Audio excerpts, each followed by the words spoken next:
Potter's proposed plan makes sense. It's killing our local businesses. That's what Road Superintendent Dennis Potter says about the current detour of traffic off I-75 due to a landslide on the interstate. Potter proposed to TDOT today the idea of using exit 144 at Stinking Creek rather than exit 160 at Jellicoe. We're just hoping that they'll listen and make this an alternate route for this slide, because this slide's going to last through September. Any wreck, anything that happens is going to, we're going to need all the ulterior motives that we can, or all the extra routes that we can to have to flow traffic through our county. Any amount of traffic that we can flow back through the mountains and not bring them through our cities and restrict the flow so our people can't get to their vendors. Our vendors are struggling. Right now. So it's needful. We need to do something. There's an idea out there, and I think I got a good one. Potter adds that what would be required is reworking 2 to 3 curves and cutting down a handful of trees. Potter says the gravel road will need to be paved, and that's where he will need help from TDOT. By using 144, Potter says it's only a 5-mile detour, taking 2 lanes of one-way traffic down to Highway 63, and traffic will go right back up to I-75 by the entrance ramp of exit 141. Potter proposes that all cars will be directed to get into the right lane on top of the mountain on I-75 and then exit 144. All trucks would go to the left lane and come down the interstate by the slide area. Whether or not TDOT decides to take Potter up on his idea remains to be seen. We'll continue to follow the story for you right here on WLAF and Channel 12.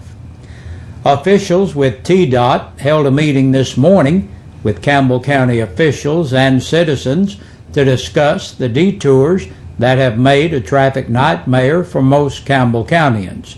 TDOT officials still believe that one southbound lane of I-75 will be opened by May 21st. La Follette Police are using several extra officers daily to direct traffic and deal with accidents. TDOT says that emergency federal funding is available to pay for the overtime costs for the local law enforcement. The departments would have to apply for that reimbursement. The old radio station's getting older. Today marks 59 years on the air for 1450 WLAF. The first radio station in Campbell County aired on Sunday, May 17, 1953. The list of names and voices that have graced the 1450 airwaves is long, and here are the few that we can pull up on the spur of the moment.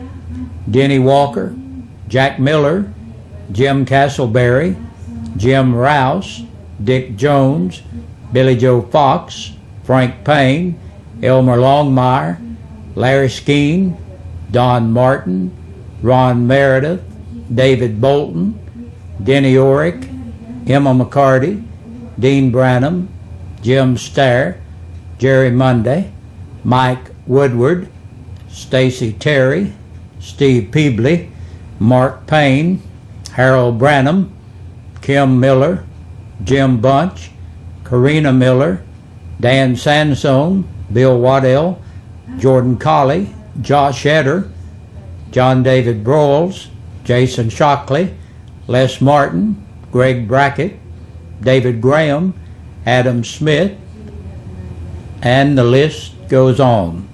Carl Pierce is the longest running advertiser on WLAF. The 86-year-old businessman takes us back with a quick story about his first radio program.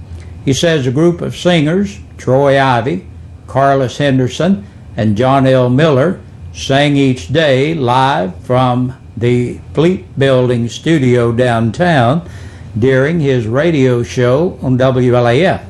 Jerry Sharp recalls that Sunday almost 60 years ago. I'm sure it was on a Sunday that I was home from Hiawassee College, because I was a sophomore then, and I was studying to get my amateur radio license, and I found out before I went to college that Ray Burns, W4TZG, was the only ham operator in this town at that time. And today he ought to kill me because I bugged him to death, but anyway, I was on my way over to his house, and I saw an airplane go over, got my attention because I love flying very much. So they were throwing out little pieces of paper. So I naturally run wherever those paper fell. Everybody was picking them up. And so I picked one up, and it said, "Like pennies from heaven, WLAF is now on the air," and it said 1450. And so I tuned in our car radio. I'm sure that I was driving the car now, because I remember tuning in the radio. I went over to Ray's house, and he had 2 or 3 of them, and I had 2 of them. We talked. I wish today I had 2 or 3, and some way or another after my aunt died, we'd got everything out of our house, but some way or another I haven't been able to find them. If I do, I'm going to give them to WLAF, put them on the wall here, because they ought to have them. But there was a nice postcard. But I remember the airplane because it was a Stinson station wagon. They came, and Sam Claiborne used to have one up in my uncle's field right up there where the Royal Plank parking lot is today. He had a Stinson station wagon, and it had a little feature about it. If you ever saw one, you know it. But they would cut their engine. Back then they didn't have the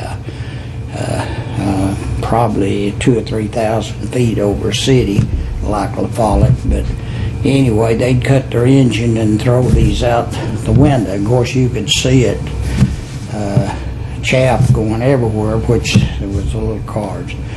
But anyway, I remember WLAF. I followed it I believe I went back to Hiawassee College that afternoon, and I followed it all the way through Clinton, and I lost it down on the Clinton the old highway down by the river. But I think they only run about 500 watts in. In later years, I remember one of my friends that either worked here, he brought me over one day, and I got to look at the transmitter, and of course there's big tubes in it and sit back there in the back room. Now, I couldn't describe it to you today because I forgot about it. But everybody in town thought, oh boy, we're high cotton now. We got a broadcast station, which I'm glad it come. And you all been here a long time, and I was glad to see you number 1. The closest towns with radio stations in those days were Middlesboro, Oak Ridge, and Knoxville. Things have changed, haven't they? Riggs is robbed. Riggs Drug Store on Emory Road in Knoxville was robbed this morning. Police chased the robber on foot and caught him in a residential area on Emory Road.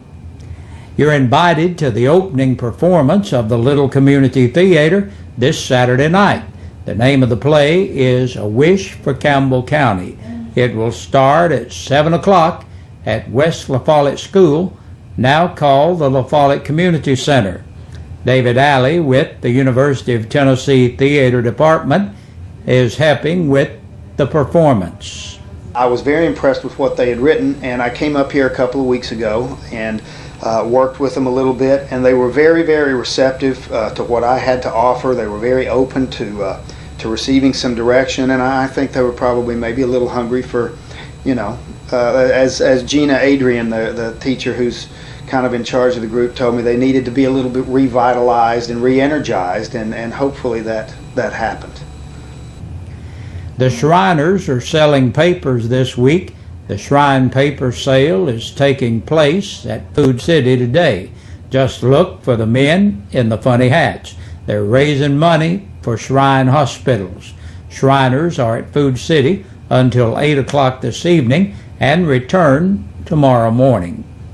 It's a big day for Campbell County High School sports. First, a joint Senate-House resolution is presented to the Lady Cougar basketball team for its district championship. Senator Ken Yeager and Representative Dennis Powers make the presentation. And Cougar football hits the gridiron tonight at Knoxville. Spring practice continues for Campbell County in the form of a scrimmage at South Dole. The Keys and the Cougars tee it up at 7 o'clock. The orange and blue game concludes spring drills 1 week from tonight at Pat Kerr Field. And that's our news for this Thursday. Stay tuned. We'll be back with a press release from the Campbell County Sheriff's Department. And there have been 7 people booked into the Campbell County Jail in the past 24 hours. They are Ryan Edward Bruce, age 28, of East Bowman Circle, La Follette, on a capious bench warrant and on 2 charges of attachment for child support. Claude J. Jeffers, age 30, of Queener Lane, Caravel, 2 charges of an attachment for child support. Pauline M. Kramer, 22, of New Zion Road in Williamsburg, Kentucky, on a capious bench warrant, public intoxication, possession of a legend drug, and possession of a Schedule III controlled substance. Alexandria L. Miller, 26, of Clinton, was picked up and held for Anderson County. 39-year-old Harley Edward Miller of Goins Lake Lane, La Follette, for DUI, violation of the registration law, and violation of the Tennessee financial law. Travis Jamal Parks, 21, of College Hill Road, La Follette, on a capious bench warrant. 27-year-old Justin Lou Allen Watts of South Commerce Street in Jellicoe for possession of a Schedule IV controlled substance, possession of a Schedule II controlled substance, and public intoxication. And we thank you for joining us for our news today. Hope you have a good evening and hope you have a great day tomorrow. Be sure to join us back here tomorrow evening for the end of the week edition of the news. We sing happy birthday to you, and may all your dreams come true. Happy, happy birthday. Oh, this is your birthday song. Oh, celebration all night long. Oh, May all you Good evening, everybody. Welcome into Your Birthdays and Anniversaries, brought to you by Eastside Pizza and Deli and WLAF. We're just one day away from giving away 2 free dinners from Eastside Pizza and Deli. Celebrating a birthday today, we here at WLAF celebrate 59 years, and we thank you so much for listening to our radio station and watching our Channel 12 here. And we certainly appreciate all of you that tune in here each day. Faith Evans celebrating a birthday today. Tony Davis also celebrating a birthday. Pastor Ronnie Arnold celebrating a birthday. And Miss Linda Irwin celebrating a birthday. Hope you're all having a very good birthday today. We don't have any anniversaries for today, but like I said, that drawing is coming up early tomorrow morning. Big Josh will draw those names for the 2 free dinners for the birthday side and anniversary side of our Eastside Pizza and Deli Birthday and Anniversary Club. So if your birthday or anniversary have been this past week or are still coming up, you can contact the station here by calling 562-1450, 566-1450, or 562-3557. You can email WLAF@bellsouth.net or fax in your information to 562-5764, and we'll be sure to hurry up and get you on our list here so that you can qualify. And that does it for our birthdays and anniversaries for today. Hope to see you back here tomorrow when we have those drawings. Hope you have a good night, and stay tuned. Your news continues.